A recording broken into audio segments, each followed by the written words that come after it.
Hi. இன்றைக்கி Sunday. எங்கள் வீட்டில் வந்துட்டு ஒரு வாரமாக 2 வாரத்துக்கு மேலே வந்துட்டு கறியே எடுக்கலை, நான்வெஜ் எடுக்கவே இல்லை. எக்கு இந்த மாதிரி தான் வாங்கி கொடுத்துட்ருந்தோம். சரி, இன்றைக்கி கோழியை வந்துட்டு ஒரு முட்டைக்கோழி முட்டையே போடலை, அதனால் அடிச்சிடலாம் அப்படின்னு சொல்லிட்டு அடித்தோம். ஃபுல்லாக பாருங்கள், இந்த எல்லோ கலராக இருக்கிறது ஃபுல்லாகவே வந்து கொழுப்பு ஜாஸ்தியாக இருந்தாலே வந்து முட்டை போடாதாம்மா. பார்த்துக்கோங்க. இன்றைக்கி இதுதான் ஈவினிங் எங்களுக்கு சமையல். இதோ இங்கே வந்து கட்டை வச்சு வெட்டிகிட்ருக்காங்க, வெட்டுக்கட்டை வச்சு. நாங்கள் வெளியிலலாம் வெட்டுறது கொடுக்க மாட்டோம், நாட்டுக்கோழி வளர்த்துட்ருக்கோம். அதனால் தேவை அப்படின்னா எங்கள் இதிலே பிடிச்சி இது பண்ணிக்குவோம். இதில் ஃபுல்லாக எவ்வளோ கொழுப்பு இருக்குதுன்னு பாருங்கள். இப்படி இருந்தாலே வந்துட்டு முட்டையே வந்துட்டு போடாது. அதனால தான் கோழிக்கு ஹார்ட் அட்டாக் வர்றது. இந்த மாதிரி நிறைய கோழியெல்லாம் வந்துட்டு இது பண்ணிடும்.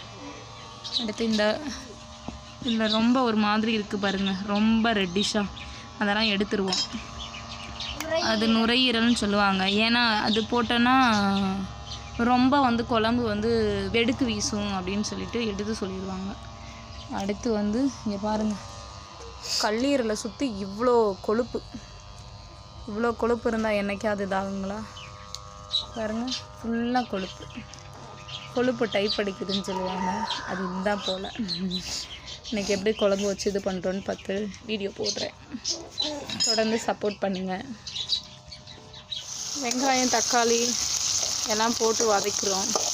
விறகடுப்புலேயே தான், சிலிண்டர்னும் வதக்கிட்டு இது கூட வேறு நாங்கள் எதுவுமே சேர்க்க மாட்டோம். பட்டை, சோம்பு, கசகசா இதெல்லாம் சேர்க்கவே மாட்டோம். ஒன்லி சின்ன சீரகமும் கொஞ்சோண்டு மிளகும் சேர்ப்போம். மிளகு வந்து வெடுக்கு வீசாமல் இருக்குது. அது வெடுக்குன்னா எப்படி சொல்கிறதுனா, கோழி குழம்பு வந்து ஒரு மாதிரி ஸ்மெல்லு வரும் அப்படின்னு சொல்லுவாங்க. அந்த ஸ்மெல்லு வராமல் இருக்கிறதுக்காக மிளகு சேர்ப்போம். சேர்த்துட்டு மிக்சியும் கையிலே தான் எல்லாம் இது பண்ணுவோம்.